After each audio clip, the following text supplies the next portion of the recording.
절기를 하나 여러분들에게 소개하려고 합니다. 이 절기는 오늘 현대를 사는 이 시대, 그러니까 2020년을 사는 이 시대에도 이스라엘 사람들이 자기들의 중요한 절기로 지키고 있는 그런 절기입니다. 그 절기의 이름은 수전절이라는 절기입니다. 수는 한문으로 고친다, 또 깨끗게 한다. 그래서 수선, 수리 이런 거 하지요. 예, 그 숫자입니다. 그래서 고친다는 뜻이에요. 고친다. 그 다음에 수전절 할 때 그 전은 말 그대로 전입니다. 전. 왕궁전, 또 성전 할 때 그 전. 예. 그래서 이 수전절은 성전을 고친 절기라는 뜻이에요. 근데 히브리 말로는 이 절기를 뭐라 그러냐 하면 하누카 이렇게 얘기합니다. 하누카. 어디다 좀 적어 놓으시면 좋겠네요. 하누카. 이 하누카라고 하는 절기는, 하누카가 그 히브리 말로 뭐냐 하면 드려진다 이런 뜻이에요. 봉헌. 예, 우리가 이제 우리 교회도 아마 예배당 건축을 다 마무리하고 봉헌 예배 했을 거예요. 그죠? 그러니까 이 예배당을 하나님께 드린다 할 때 그것을 봉헌, 히브리 말로는 하누카 이렇게 발음합니다. 하누카. 한번 해보실래요? 하누카. 이게 수전절의 히브리 말입니다.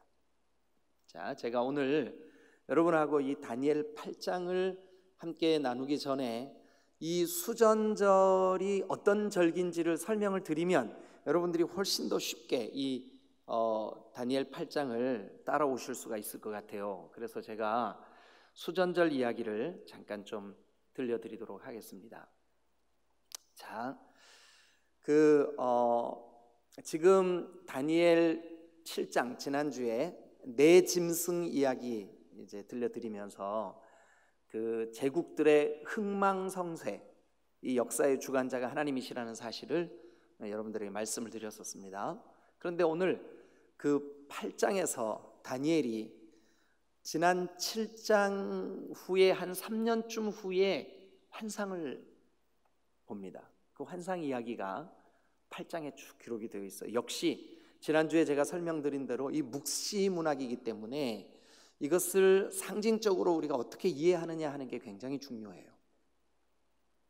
그래서 여러분들이 제가 지금부터 좀 설명드리려고 하는 수전절 이야기를 좀 들으시고 이 수전절에 얽힌 그 스토리가 오늘 이 다니엘 8장과 어떤 연관성을 가지고 있는지를 좀 한번 살펴보셔야 돼요. 제가 이미 목자들에게는 신약과 구약의 중간 역사 이야기를 그 목자 공부 때 이렇게 들려드린 적이 있어요. 근데 그때 들려드렸던 내용 중에 한 가지인데 이 수전절 이야기를 조금 말씀을 드릴게요.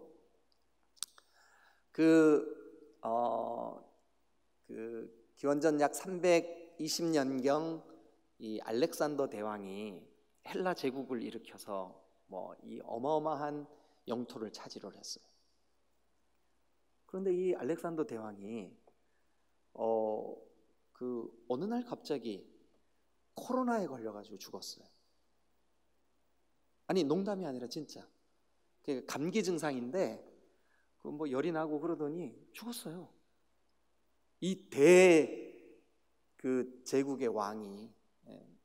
그런데 이 알렉산더 대왕이 그렇게 그 감기 몸살로 딱 죽고 나니까 그 어마어마하게 넓었던 그 영토를 누가 가져야 되느냐, 이게 이제 문제가 되는 거잖아요. 그죠?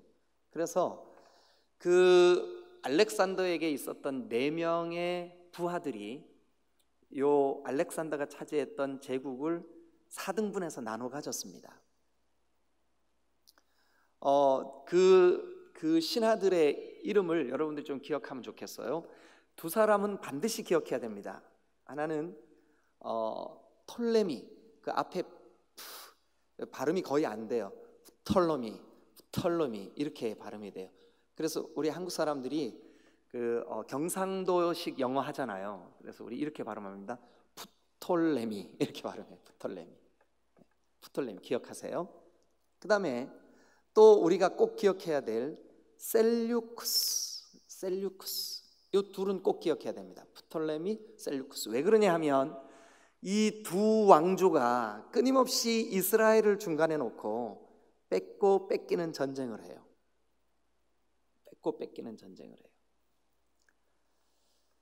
그로부터 이제 세월이 흐릅니다. 한 100년쯤 더 흐른 어느 날 이 두 제국이 왕조가 전쟁이 벌어집니다. 그런데 톨레미 왕조, 즉 프톨레미가 어느 쪽이냐 하면 이집트 쪽이라고 생각하시면 돼요. 이집트. 오늘날의 북아프리카 쪽. 근데 거기 있었던 이 왕조랑 오늘날 이스라엘 북쪽, 즉 시리아 쪽에 있었던 왕조인 셀루쿠스하고 전쟁이 벌어졌는데, 이 프톨레미가 이스라엘을 차지할 때는 신앙의 자유를 줬어요. 너희가 여호와 하나님을 섬기냐? 뭐 너희들의 신앙이니까 섬겨라. 그래갖고 어느 정도 신앙적인 자유가 있었어요.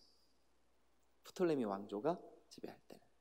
근데 위에 시리아 쪽을 차지하고 있었던 셀류쿠스가 이스라엘을 딱 지배했을 때는 이 셀류쿠스는 극단적으로 헬라 문화를 주입시키는 사람들이었어요. 근데 여러분, 이스라엘 사람들이 구약의 율법과 율례 그리고 구약의 하나님의 명령과 법도를 따라 사는 사람들인데, 이 헬레니즘 문화는 파격적인 신문화였었어요. 그러니까 철저하게 거룩하고 경건하게 사는 이 유대인들, 우리나라로 말하면 조선시대 사람들에게 윤복희 권사님이 젊을 때 이거 뭐죠? 이거 뭐라 그래요? 짧은 치마, 이걸 뭐라 그러죠? 미니스커트 입고 나와가지고 노래를 부르니까 전국이 다 발칵 뒤집혔었잖아요, 그죠? 네. 모르면서 고개 끄덕끄덕하네. 네. 똑같은 거예요. 그렇게 거룩하고 경건한 유대인들에게 헬라의 문화는 어떤 거냐 하면, 여러분, 오늘날 고대 올림픽 같은 것이 헬라 문화의 영향을 받은 거예요. 그러니까 옷을 훌떡 벗고 팬티만 입고 레슬링하고 전쟁 놀이하고 이러니까요, 유대인들에게는 이게 도무지 받아들여지지가 않는 거예요. 근데 이 셀류쿠스 왕조는 헬라 문화를 굉장히 자부심을 가지고 이스라엘을 정복했을 때 그 헬라 문화를 주입을 시키려고 했어요.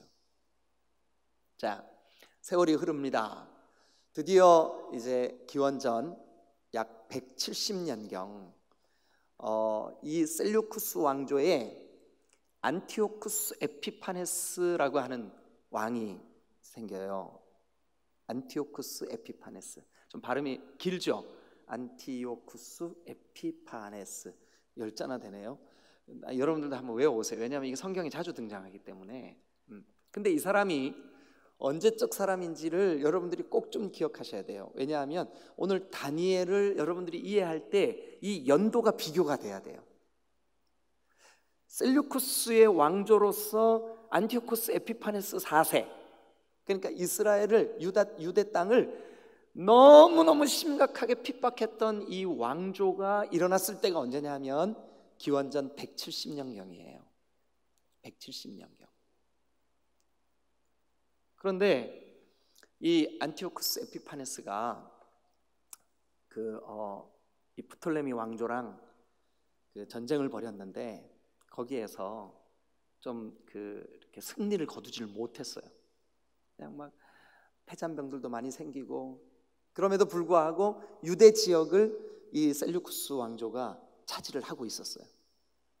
그래서 자기들이 전쟁에서 승리를 거두지 못한 것에 대한 화풀이를 이스라엘 예루살렘에 와가지고 막 쏟아부은 거예요. 막 화를 이 사람 아주 웃기는 짜장이에요. 얼마나 그 화를 내고 이렇게 했냐 하면, 어느 정도로 심각했냐 하면, 이 안티오쿠스 에피파네스 4세가 예루살렘에 있는 성전을 완전히 자기 그 사상, 헬레니즘 사상으로 다 그냥 바꿔치기 해버린 거예요. 성전을 막 그 더럽게 만들고 막 그래가지고 이 유대인들은 이 안티오쿠스 에피파네스 4세의 그 더럽혀진 발로 자기들의 거룩한 성전을 짓밟고 거기에서 가장 이 사람이 심하게 유대인들을 핍박한 게 뭐냐면 안식일 제도하고 할례 제도를 폐기시켜 버렸어요. 할례 받지 마라. 뭐 유대인이 대단하냐? 헬라 문화가 더 선진적이고 더 첨단 아주 신문하다 이렇게 해가지고요 안식일을 못 지키도록 했어요. 여러분 조상 대대로 저 모세에 의해 출애굽한 그 이후로 단 한 번도 안식일을 범하지 않았던 유대인들에게 안식일을 못 지키게 하니까 이게 얼마나 영적인 눌림이 컸겠어요. 그래서 유대인들이 마음이 너무너무 많이 상했어요. 그런데 이 안티오쿠스 에피파네스라고 하는 그 사람이 자기의 이름, 이 에피파네스는 별명이에요. 별명. 안티오쿠스 4세. 근데 에피파네스라고 하는 말의 뜻이 뭐냐 하면 참 기가 막히죠. 그러니까 쉽게 여러분들에게 번역을 하면 이거예요. 내가 곧 신이다. 내가 곧 신이다. 원래 이 에피파네스라고 하는 말의 뜻은 뭐냐면 탁월하다 이런 뜻이에요. 탁월하다, 뛰어나다 이런 뜻이에요. 근데 이 사람이 하는 행동은 어떤 행동을 했냐면 에피파네스의 그 파를 마로 바꾸잖아요. 마. 에피마네스. 그러면 그 에피마네스는 그 말의 뜻이 뭐냐면 미쳤다 이런 뜻이에요. 미쳤다. 그러니까 이 사람이 자기 스스로는 내가 곧 신이다, 내가 아주 뛰어난 자다 이렇게 자기를 호칭을 에피파네스라고 붙여놓고는 하는 행동은 에피마네스의 행동을 하는 거예요. 막 미쳐 날뛰는 사람, 아주 광기 어린 사람처럼. 어느 정도로 심각했냐면 이 사람 생일이 몇 월인지는 잘 모르겠어요. 근데 어쨌든 25일이 생일이에요. 25일. 몇 월인지는 모르고 25일. 그래서 매월 25일 날 돼지를 잡게 했습니다. 돼지. 그래서 여러분 목을 따서 돼지를 잡는데 그 돼지의 피를 양재기에 받아가지고 성전에다 갖다 뿌리는 거예요. 그러니 유대인들의 마음속에 참 기가 막히죠. 이 안티오쿠스 에피파네스가, 여러분 이스라엘 사람들은, 여러분들이 우리가 지금 레위기, 민수기, 새벽 예배 때 이거 하고 있거든요. 출애굽기서부터 쭉 하고 있는데 거기 보면 상번제라는 제사가 있어요. 상번제. 그게 뭐냐 하면 매일매일 드리는 제사예요. 매일매일. 그래서 그 성소 안에 있는 촛불도 매일 제사장이 가서 관리를 해서 365일 꺼지지 않게 할 것이요, 떡상의 떡도 그게 떡이 없어지지 않도록 끝까지, 그리고 또 향단의 향불도 365일 그것을 분향을 해야 되고, 이렇게 그것을 매일매일 한다 그래서 상번제 그렇게 말합니다. 근데 이 안티오쿠스 에피파네스가 유대인들에게 아주 자기가 끌고 온 군인들에게 명령을 내려가지고 상번제를 못 드리게 했어요. 성전에 들어오는 것을 아예 멈추게 만들었어요. 저 성전 앞에서 지키고 있으면서 칼로 들어오는 사람들을 막 죽였어요. 그런데 유대인들 가운데는 영적인 갈급함을 견디지 못한 유대인들이 나는 죽더라도 하나님을 안 섬길 수 없다. 그래서 성전에 예배하러 오다가 붙잡혀가지고 그때 정말 말로 표현할 수 없는 잔인한 방법으로 그들을 죽였습니다. 사람들이 보는 앞에서 십자가에 못을 박아 죽인 것도 있고, 예수님만 십자가에 못 박힌 게 아니라 이때 핍박당할 때. 그래서 여러분 이 역사 기록에 보니까 가장 극심했던 핍박의 때가 언제냐면 기원전 167년부터 164년까지 3년 164년 12월까지라고 돼 있어요. 12월. 그때까지 3년 반 동안이 아주 핍박이 극심한 시기였었어요. 3년 반. 근데 그 핍박이 극심한 그 때에 유대인들이, 여러분 그 통계, 그러니까 이렇게 수를 셀 수 있는 유대인들만 8만 명이 죽었답니다. 8만 명. 그러니까 안티오쿠스 에피파네스가 죽인 사람만 8만 명이라는 거예요. 그 8만 명, 오늘날처럼 인구가 이렇게 많은 게 아니잖아요. 그런데 8만 명이 3년 반 동안 신앙을 지키려다가 죽었으니까 유대인들이 매일마다 하는 기도가 뭐라고 기도했냐? 하나님, 어느 때까지 이를 것입니까? 하나님, 어느 때까지 우리가 이 일을 감당해야 됩니까? 그래서 그들의 탄식이 뭐냐? 어느 때까지 이룰고, 어느 때까지 이룰고, 어느 때까지 이룰고. 참 기가 막힌 이 성전의 그 황폐함, 그리고 짓밟힘. 그런데 끝날 것 같지 않던, 하나님 어느 때까지 이루시려고 하십니까? 하나님 어느 때까지 이 환난의 기간이 이르렵니까? 그렇게 기도하던 이 유대인들에게 도저히 견딜 수가 없으니까 제사장 한 사람이 있었습니다. 그 제사장의 이름이 마따디아. 성경에는 안 나오는데 여러분 이 이름을 기억하셔야 돼요. 마따디아, 중요한 이름입니다. 이 마따디아에게는 5명의 아들이 있었어요. 근데 그 중에 3번째 아들이 가장 지혜롭고 용맹스러웠어요. 3번째 아들이. 근데 그 3번째 아들의 이름이 유다였었고, 유다. 그의 별명이 마카비였어요. 마카비라고 하는 것은 뭐냐? 쇠망치. 이 대장간의 쇠망치 있죠. 이 대장간의 쇠망치는 다 때려 부신다는 뜻이에요. 그러니까 셋째 아들, 마따디아 제사장의 셋째 아들, 그 제사장의 아들들이니까 그들도 뭐예요? 장차 제사장들이에요. 근데 그 중에 셋째 아들 유다 마카비가 가장 총명하고 리더십이 탁월했어요. 지혜로웠어요. 그리고 아주 강력한 군사적인 힘을 가지고 있었어요. 그래서 이 아버지 마따디아와 5 아들이 이제 예루살렘에서 좀 39km, 한 40km 떨어진 모데인이라고 하는 지역에서 그들의 그 진지를 구축해 놓고 독립운동을 벌이고 있는데, 이들의 기도는 아침 저녁으로 이거예요. 하나님 어느 때까지 이르려고 하십니까? 이게 그들의 기도죠. 무슨 말버릇처럼 하나님 기도만 하면 하나님 어느 때까지 이룰고, 하나님 어느 때까지 이 일을 계속 우리가 이 모욕을 당해야 됩니까? 이 고통의 시간을 견뎌야 됩니까? 이 영적인 눌림을 어느 때까지 우리가 지속해야만 합니까? 이게 그들의 기도였었어요.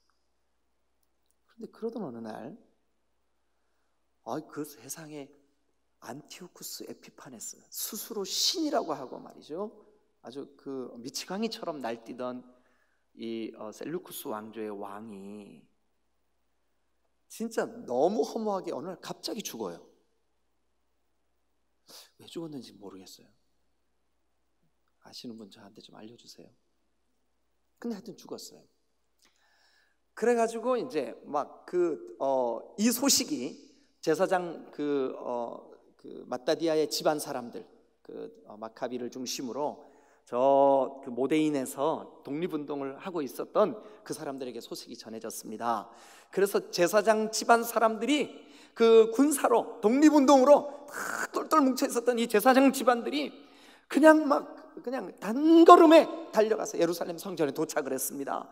그런데 도착해가지고 문을 딱 열고 성전 안에 들어가 보니까 세상에 그 거룩한 성소에 제우스 신전이 딱 세워져 있고요, 돼지 피로 성전 벽이 다 피로 물들어 있고요, 온갖 기물들은 전부 다 모욕적인 모습으로 다 바꿔놓고, 별 해괴망측한 그림을 벽에 다 그려놓고,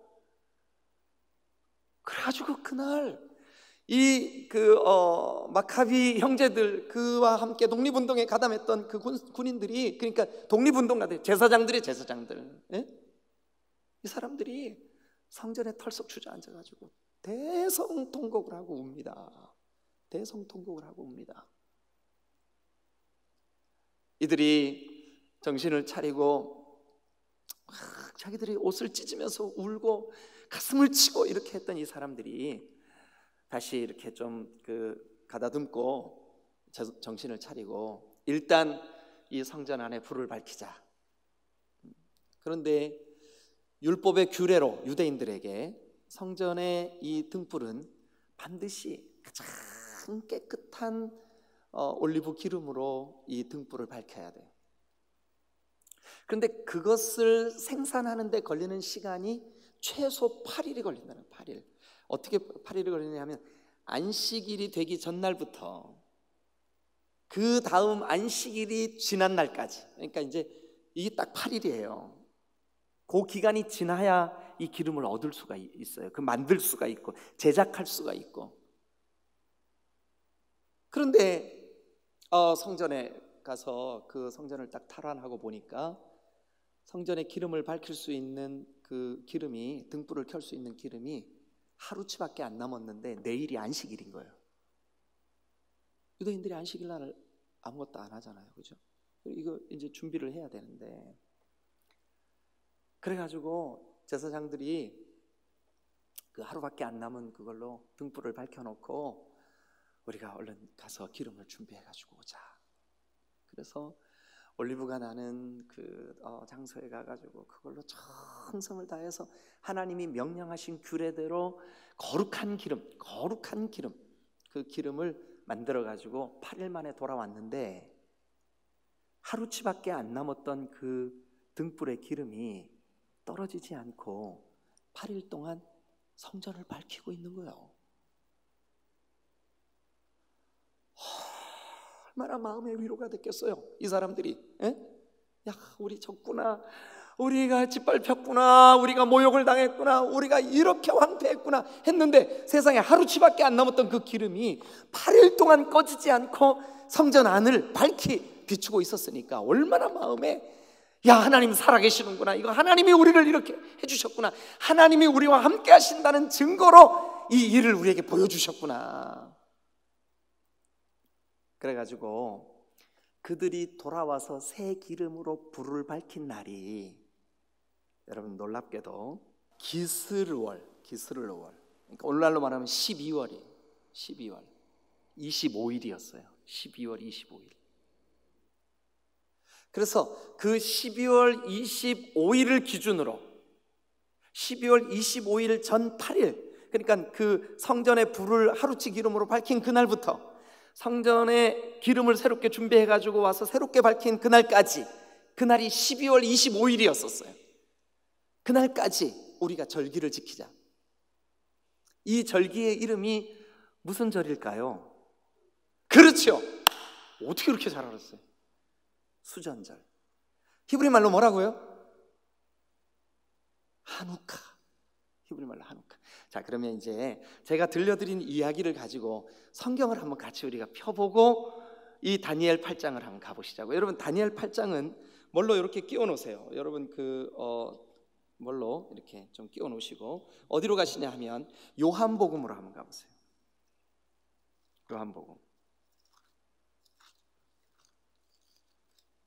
요한복음 10장.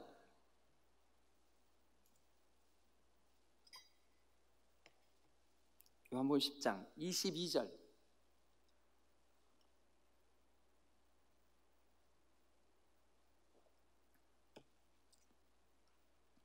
다 찾으셨나요? 요한복음. 자, 그러면 우리 같이 한번 읽어보겠습니다. 시작. 예루살렘에 뭐가 이르렀을까요? 수전절이 이르렀어요. 그때가 뭐 수전절이 언제라고요? 우리 오늘날 그 양력으로 하면 12월 25일이라고요. 그러니까 때가 어느 때예요? 참고로 이스라엘의 계절이 한국과 비슷해요. 위도가 비슷해요. 그러니까 한국이 겨울이면 거기도 뭘까요? 겨울이에요, 그죠? 그러니까 12월 25일이 거기 다시 22절을 다시 한번 읽어보세요. 시작. 예루살렘에 수전절이 이르니 때는 뭐래요? 겨울이라. 겨울이라. 그러면 그 예수님께서 수전절에 어디에 계셨다는 거예요? 지금 요한복음 10장 22절을 펴 놓으셔야 됩니다. 수전절에 예수님이 어디 계셨을까요? 예루살렘에. 예루살렘에 뭐가 있어요? 성전. 그러면 지금 예수님이 수전절에 어디에 계셨다는 뜻일까요? 예루살렘 성전에 계셨다는 뜻이에요. 그럼 예루살렘 성전에서 무엇을 선포하셨을까요? 앞으로 한 장을 넘겨보세요. 어디를 가시냐 하면 9장 5절.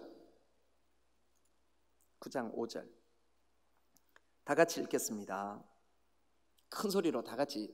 우리 집에서 예배하시는 분들도 이거 중요합니다. 수전절의 개념을 이해해야 됩니다. 자, 다 같이 시작. 내가 세상에 있는 동안에는 세상에 뭐래요?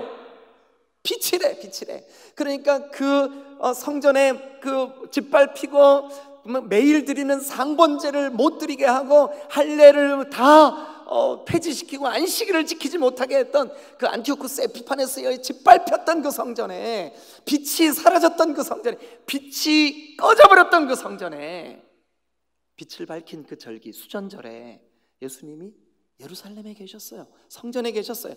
그리고 예루살렘에서 예수님이 선포하십니다. 뭐라고요? 내가 세상에 있는 동안에는 내가 바로 세상에 뭐래요? 빛이다. 내가 세상의 빛이다. 빛이다. 자, 우리 요한복음을 조금만 더 살펴볼까? 요한복음 1장을 한번 가보세요. 1장.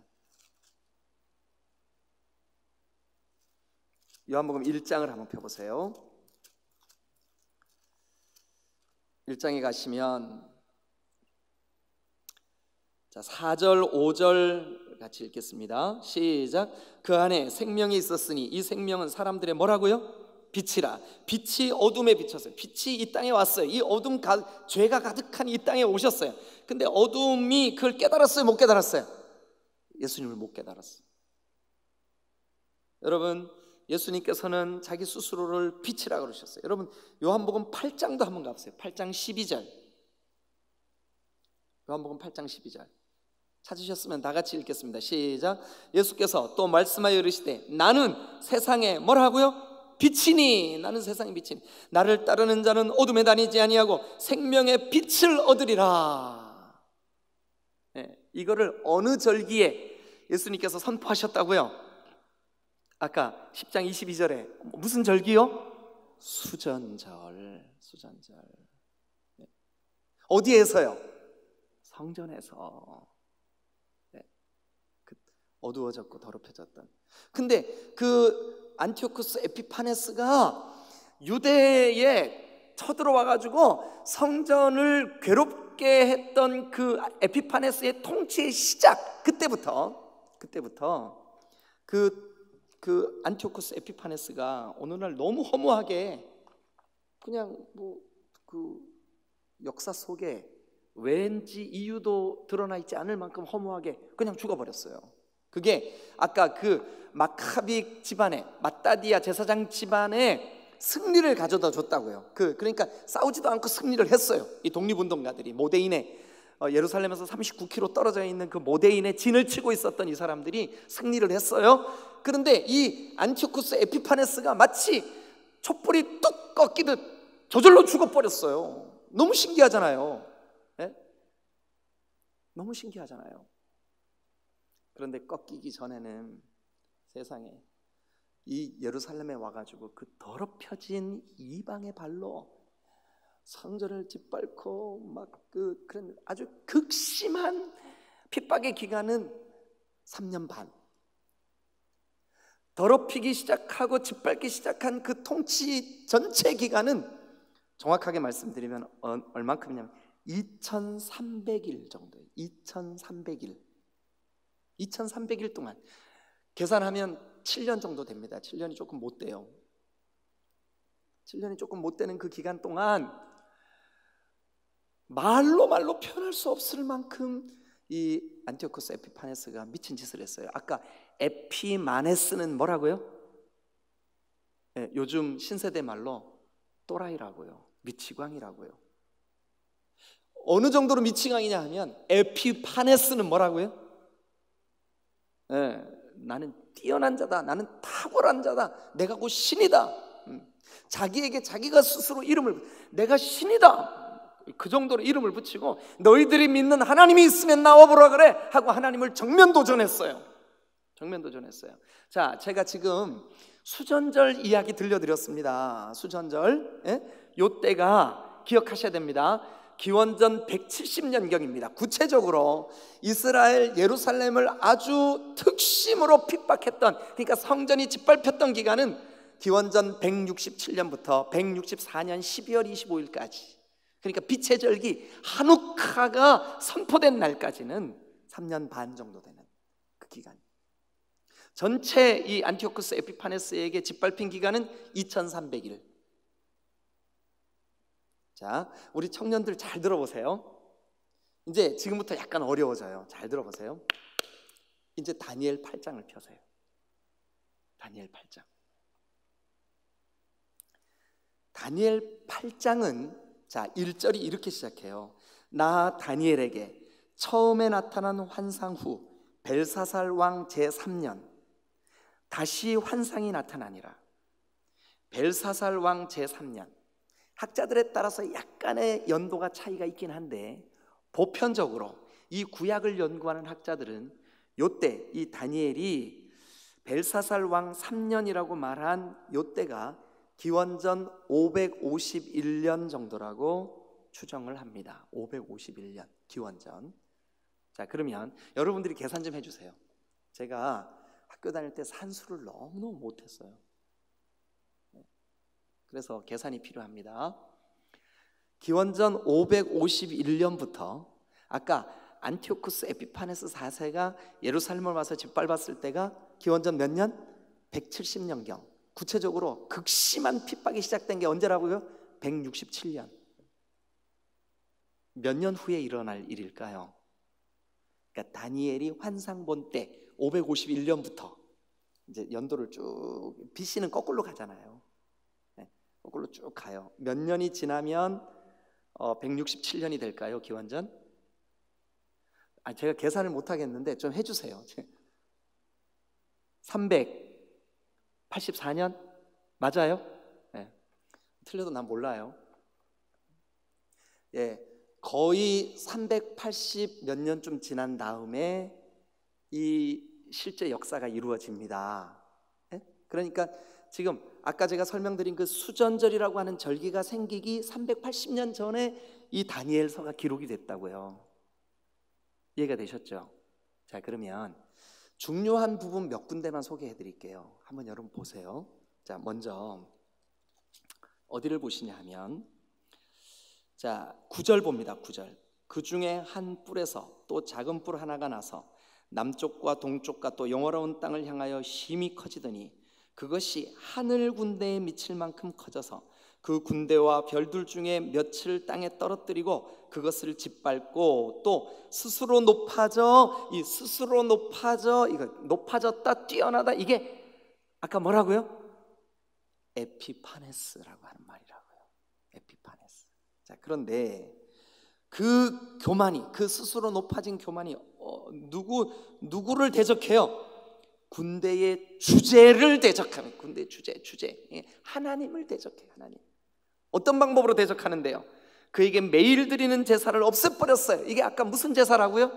상번제를 깨뜨려 못하게 해버렸다고요. 상번제를. 그리고요, 또 그의 성소를 헐었으며 12절, 그의 악으로 말미암아 백성이 매일 드리는 제사가 넘긴 바 되었고 그것이 또 진리를 땅에 던지며 자의로 행하여 형통하였더라. 막 안티오쿠스 에피파네스가 그가 하는 통치, 그가 하는 세력이 형통한 것 같이 보였어요. 뭐 다 자기가 원하는 대로 다 이루어졌어요. 다 이루어졌어요. 심지어 자기 생일 그 날짜에 25일에 매 생일마다 돼지를 잡아가지고 거룩한 하나님의 성전을 짓밟고 더럽히는 그 일을 자행할 만큼 하늘의 하나님을 대적하고 교만이 하늘을 찔렀어요. 그래서 하나님을 신실하게 섬겼던 이스라엘 백성들, 또 특별히 그 주의 종들, 제사장들. 13절 내가 들은즉 한 거룩한 이가 말하더니, 다니엘에게 지금 환상이 보여지는 거예요. 거룩한 이가 말하더니 다른 거룩한 이가 그 말하는 이에게 묻되, 환상에 나타난 바 매일 드리는 제사와 망하게 하는 죄악에 대한 일과 성소와 백성이 내준 바 되며 짓밟힐 일이 어느 때까지 이룰꼬, 어느 때까지 이룰꼬. 아까 누가 이렇게 늘 기도했다고요? 마따디아 집안 사람들이 저 모대인에 모여가지고 독립운동을 하면서 어느 때까지 이룰꼬, 어느 때까지 이룰꼬. 그랬더니 다니엘에게 환상이 보이는 거예요. 지금 환상 중에 그 높으신 분이 말씀해 주시는 거예요. 자, 14절 같이 읽습니다. 시작. 그가 내게 이르되 2300주야까지니 그때의 성전이 어떻게 된다고요? 정결하게 되리라. 야. 자, 여러분, 380년 후에 되어질 일을 지금 다니엘이 환상으로 보고 있는 거예요. 네? 기가 막히잖아요. 한번 따라합니다. 하나님의 예언은 반드시 성취된다. 믿으시는 분만 아멘. 여러분, 지금 이 본문뿐만 아니라 성경의 여러 본문의 예언은 성취됐습니다. 근데 반드시 성취됐습니다. 페르시아의 고레스가 나타나서 그 페르시아의 왕이 될 거라는 예언, 이사야의 예언 그대로 성취되었습니다. 처녀가 잉태하여 아들을 낳을 것이라는 예언 그대로 성취되었습니다. 유대 땅 베들레헴이 지극히 작을지라도 너에게서 한 다스리는 자가 나올 것이라는 메시아 탄생의 지역 베들레헴이 그대로 성취가 되었습니다. 한 번만 따라합니다. 하나님의 말씀은 반드시 성취된다.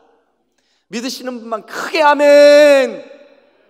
다니엘이 380년 전에 환상을 보는데 그 환상에서 세상에 어떤 한 미치광이 같은 놈이 성전을 더럽히고 짓밟고 막 백성들이 매일 드리는 제사 다 폐기해버리고 안식일도 다 없애버리고 할례도 못 받게 하고 성전에 우상 신상을 세우고 도탄에 빠진 백성들이 어느 때까지입니까? 어느 때까지입니까? 코로나 때문에 예배가 막히고 모든 것이 다 멈춘 것 같이 셧다운된 이 시대에 하나님 어느 때까지입니까? 어느 때까지입니까? 하나님께서 다니엘에게 2300주야가 지날 때까지다.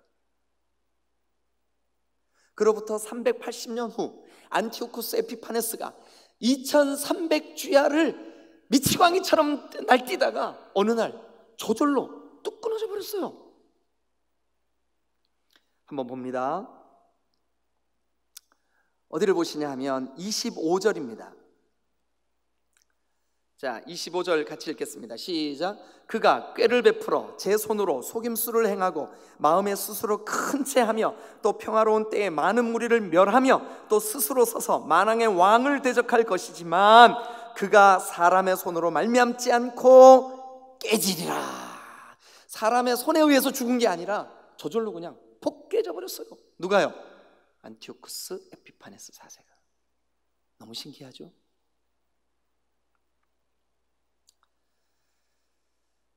자, 여러분, 이 환상을 본 다니엘이 하나님 앞에 질문합니다. 하나님, 제가 본 이 환상의 내용이 도대체 뭡니까? 다니엘은 지금 550년경에 기원전 550년경에 이 환상을 보는데, 다니엘아, 네가 죽고 난 이후에 이런 왕조가 세워질 거고 이런 왕조가 세워질 건데 그 중에 한 미치광이 같은 왕이 셀루쿠스 왕조에서 나와서 그가 하나님을 대적하고 하나님의 백성들을 고통스럽게 만들고 백성들은 도탄에 빠져 어느 때까지입니까? 하나님이 2300주야를 지나면 끝나리라. 자, 한번 따라합니다. 핍박의 날은 반드시 끝날이 있다. 하나님의 말씀은 반드시 이루어진다, 성취된다. 아무리 이 코로나보다 더한, 아마 앞으로 그 대환란 기간이 있을 거예요. 7년 대환란이 있을 거예요. 그 중에 특별히 3년 반 기간은 마치 이 기원전 170년경에 이루어졌던 똑같은 역사가 우리에게 반복적으로 3년 반 동안 한때, 두때, 반때 동안 극심한 핍박의 때가 우리에게 또 닥쳐올 거예요. 지금 코로나 때와는 비교도 할 수 없는, 여러분, 우리의 신앙을 지키려면 목숨을 내어놓아야 하는 그런 때가 반드시 올 거예요. 그러나 아무리 극심한 환란이 와도 환란의 때는 끝이 있는 줄로 믿습니다. 자, 여러분, 하나님의 말씀은 반드시 성취된다. 역사가 그걸 증명하고 있어요. 지금 우리가 이거 보고 있잖아요. 그리고 여러분, 아무리 환란의 때가 길어도 여러분 개인적으로 여러분들에게 신앙생활을 하면서 자녀들을 위해서 그렇게 기도했는데 자녀들이 주님께 안 돌아와. 온라인으로 이 예배를 드리고 있는 성도들 가운데 자녀들을 위하여 새벽마다 소원 예물을 주님 앞에 내어드리면서 주님, 어느 때까지입니까? 어느 때까지입니까? 기억하세요. 반드시 끝이 있다. 눈물로 기도하면 반드시 응답의 때가 있는 줄로 믿습니다. 아무리 사탄의 권세가 등등해서 아무리 마지막 환란의 때에 그리스도인들이 핍박을 당할 거지만, 그러나 그 환란은 반드시 끝이 있다. 그러니까 여러분, 지치거나, 지금 영상으로 예배 드리시는 분들도 잘 들으세요. 여러분들의 신앙이 영상으로 드린다고 흔들리거나 꺾이거나 좌절하거나 낙심하거나, 또 여러분들이 직장에 가면 당신 어느 교회, 저 디딤돌교회 집사람의 교회 갔다 왔지, 에이 가까이 오지만, 얼마나 여러분 속상합니까? 어떨 때는 점심시간이 됐는데도 동료들과 같이 식사도 못하고 혼자 저 구석에 가서 밥을 먹어야 되고, 여러 사람들이 저한테 그런 얘기를 하더라고요.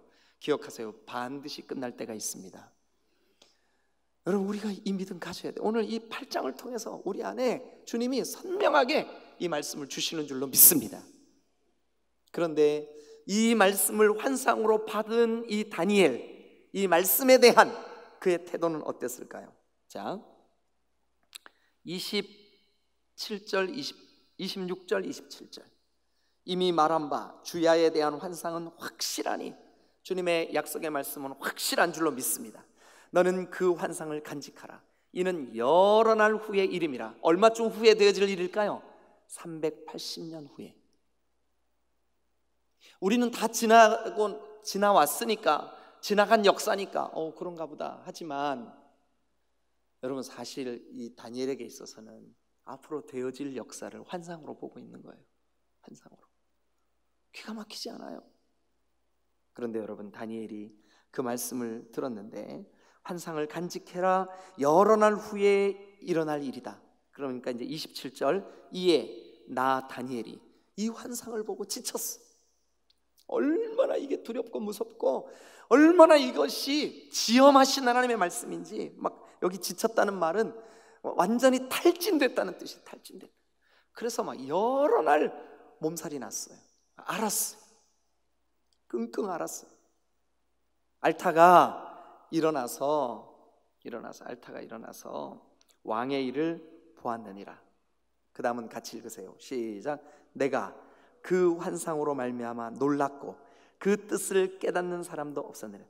내가 그 환상으로 말미암아 놀랐고, 그러니까 이 다니엘은 하나님이 주신 말씀 때문에, 여러분, 얼마나 그 말씀이 지엄하게 들렸냐 하면 여러 날 앓을 만큼 이 말씀에 대한 경외함이 있었어요. 여러분, 저와 여러분들이 하나님의 말씀을 들을 때, 또 이 말씀을 여러분들이 개인적으로 묵상할 때, 이 말씀의 무게감이 여러분 개인에게, 그래 맞아, 이 말씀이 반드시 이루어져.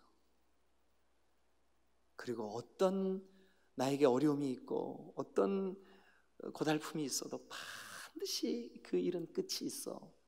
특별히 주님을 위한 환난과 핍박은 반드시 끝이 있어.